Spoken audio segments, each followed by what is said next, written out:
Trilioni 360 haziko kwenye TRAB na TRAT. Ni kitu tofauti. Hazipo kwenye nini? Kwenye TRAB na TRAT. Ndio nini? Hazipo kwenye nini? Mimi sielewi. Maana yake nini? Trilioni 360 hazipo kwenye mashauri haya ya kikodi ya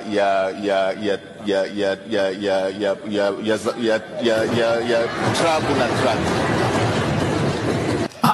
TRAB na TRAT. Maana amejaribu kuelezea lakini mwisho wa siku akarudi pale pale. Ni terminology za kiuchumi, za kiuchumi.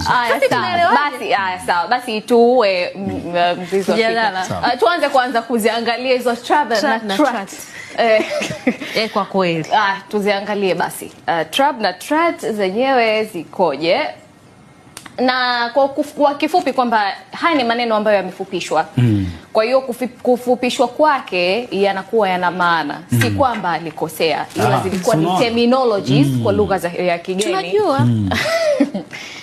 Naona hayajakaa sawa. Yuko kwenye ulimwengu fulani hivi. Lakini pia hapo awali nimezungumza na wachumi.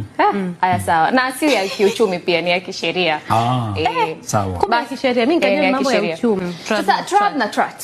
Hiki ni kifupi chake. Na hapo kwa kirefu kiangalia ni Tax Revenue Appeals Board na hapa ni Tax Revenue Appeals Tribunal.